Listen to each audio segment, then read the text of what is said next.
જય હિન્દ મિત્રો, સુરત શહેર ગુજરાતની અંદર મહાનગરપાલિકાઓમાં સ્વચ્છતામાં નંબર 1 આવે છે. કેટલો? નંબર 1. અને એ પણ સુરત શહેરના આંતરિયાળ ફરતા ગામડાઓની વાત નથી કરતા, આપણે સુરત શહેર સિટીની વાત કરી રહ્યા છીએ. આજે સુરત શહેરની સિટીની અંદર તે કોમ્યુનિટી હોલ કે જે સુરત મહાનગરપાલિકા દ્વારા સંચાલિત થાય છે, એની અંદર તમારે કોઈ પણ પ્રસંગ કરવા હોય, આજુબાજુમાં રહેતા હોય લોકોને કે અથવા ગમે ત્યાંને, તો એના માટે એક આખી પ્રોસેસ હોય છે, પ્રક્રિયા હોય છે કે એની અંદર ડિપોઝિટ પેટે 60,000 રૂપિયા લેવામાં આવે, એનું ભાડું 20,000 રૂપિયા લેવામાં આવે, અને તમને ત્યાં પાર્કિંગની સુવિધા મળે.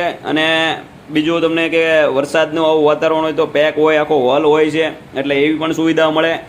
અને એને કારણે 20,000 રૂપિયાનું ભાડું લે અને પછી તમને એની હોલ છે એ આપવા સુવિધા માટે, ઉપયોગ કરવા માટે. તો એની અંદર જે સ્વચ્છતામાં નંબર 1 સુરત છે, એની અંદર સ્વચ્છતા નામે જે કોન્ટ્રાક્ટરોને સફાઈનું કામ આપેલું છે, કરોડો રૂપિયા એની વાહે ખર્ચાય છે. એ તમારા મારા ટેક્સના પૈસા જ ખર્ચાય છે. એવું નથી કે એમાંથી ભાડું આવે એમાંથી ને જે લોકો ચલાવે છે, એવું નથી પાછું. બરાબર? તો એ કોન્ટ્રાક્ટર એના મળતિયાઓને આપેલો હોય છે, ને મળતિયાઓ કોન્ટ્રાક્ટરો કામ કરવામાં ઝીરો છે. તમે એને ફોન કરો છતાં પણ એ આવતા નથી. અને એનું જ વરવી ઉદાહરણ આજે આપણે સુરત શહેરની અંદર આવેલા સુદામા ચોક કોમ્યુનિટી હોલનો વિડીયો એક છે, એ હું તમને દેખાડું કે ત્યાં કેટલી ગંદકી છે અને શું છે. બરાબર છે?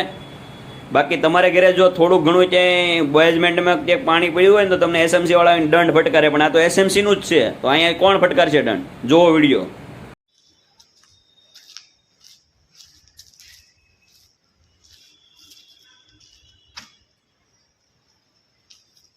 આ ચોકડી છે.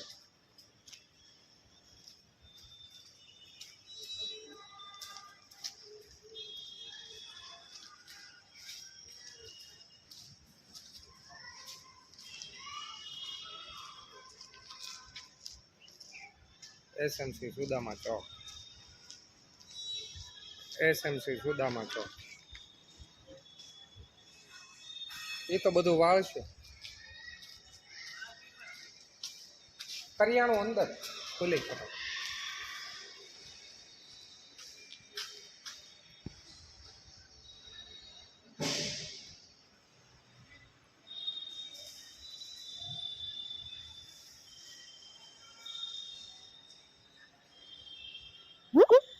ભાડું કેટલું લે છે? હા, ગટ્ટા રાખે આખી. જો હવે આમાં તમારે ઘરે જો થોડુંક પણ ક્યાંય પાણી ભરેલું હોય ને એસએમસી વાળા આવ્યા હોય ને તો તમને દંડ ફટકારવામાં આવે. અહીંયા કચરું, ગટર ઉભરાણેલી, એટલું બધું હોવા છતાં તંત્રના કાન ખુલતા નથી.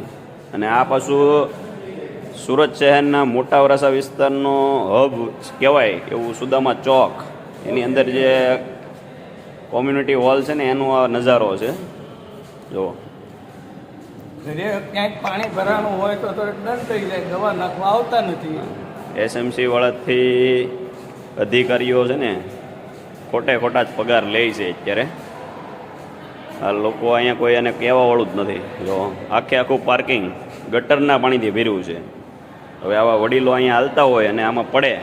2 જણા પડ્યા છે, એકનો પગમાં ફ્રેક્ચર થઈ ગયું, દવાખાને ગયા છે. લ્યો, અત્યારે 2 જણા અહીંયા લપસીને પડ્યા, ગાડી પાર્કિંગ કરીને જતા હોય એમાંથી, તો એકને ફ્રેક્ચર થઈ ગયું અને એને લઈને ગયા છે દવાખાને. બરાબર? અને અહીંયા ગાડી અહીંયા જ મેકો, આમ કરો એવા કાયદા. પાર્કિંગમાં તમારે ગાડી મુકાવવી છે, પાર્કિંગની સુવિધા આપવાની છે, તો પણ એ પાર્કિંગની સાફ સફાઈની એની જવાબદારી પણ એસએમસીની જ આવે છે ને. જો ઠેર કચરાના ઢગલા પડ્યા છે. અને આ આખું પાર્કિંગ અત્યારે ગટરના પાણીએથી ચલોચલ છે. જો આ એવું ઉદાહરણ અત્યારે આપણી સામે મહાનગરપાલિકામાં જો આવું થતું હોય અને એ ત્યાંમાં આપણને સ્વચ્છતામાં નંબર 1 મળે. હો પાછો સ્વચ્છતામાં સુરત શહેરને નંબર 1 મળે ને સુરત શહેરનું જ આવડું આ જો ગટરના પાણીને ઉપરથી લાઈન લીકેજ છે, એ પાણી બધું અહીંયા આવે. જો અહીંયા લાઈન લીકેજ, જો આ તવડા જોવો તમે, દિવાલની અંદરથી પાણી આવે. જો આ પાર્કિંગ એક્ઝિટ માટેનો રસ્તો છે. હવે ભીનામાં ગાડી સ્લીપ મારી જાય એટલે વડીલોને ક્યાં જવાનું? ના જો આની સફાઈ જોઈજો તમે. જો એકદમ બદ્દર હાલત છે અહીંયા. હજી આગળ આ કહે ને ઓલો શિરવોણા આપણે ફૂટતા પાણીના, એવી રીતે અત્યારે ગટરનું પાણી દિવાલમાંથી આવે છે. આ કોમ્યુનિટી હોલ બન્યો અને કોઈ 30 વર્ષ કે 40 વર્ષ નથી થઈ ગયા, બરાબર. આ ભાજપ સરકારે જ બનાવેલો છે. આ ભ્રષ્ટાચારનો નમૂનો, અતિ ઉત્તમ નમૂનો છે કે જે જો થાય દિવાલોના અંદર તવડા પડી ગયા છે, પાણી નીકળે છે. હજી આપણે અહીંયા જોવું લીલ વળી ગઈ પાણી આવે જો. આમાં 2 વ્હીલું સ્લીપ ન મારે શું કરે જો. આ સફાઈ જોવો તમે એની, ઠાર પાણીના ઢગલા આવ્યા છે જો. આમાં ક્યાંય એને મેલેરિયાના મચ્છર કે એવું ક્યાંય નહીં મળે હો પાછું.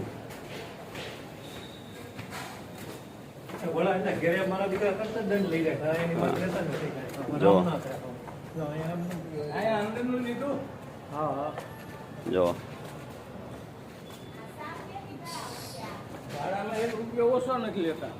સફાઈ જો અહીંયા બાજુની સોસાયટીના સ્થાનિકોનું કેવું છે કે અહીંયા સફાઈ નથી થતી. જો હું કહો છો બેન?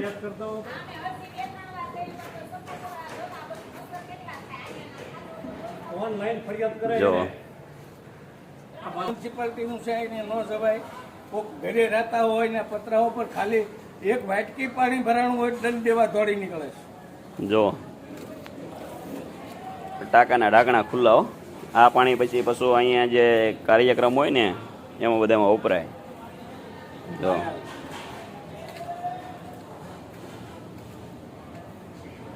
જો ને સફાઈ જુઓ તમે, બ્લોક નાખેલા છે, ઘાસ ઉગી ગયું છે. આની પાસે સમય નથી કે આવડે આ સફાઈ કરે એમ જુઓ ઠેઠુંથી. હવે આમાં પ્રસંગ હોય, આમાં જીવજંતુ હોય, આજુબાજુના રહીશો ને જીવજંતુને આવવાની બીક રહે કે ન રહે? ખાલી બ્લોક નાખી ગયો એટલે પતી જાય એવું નથી. જો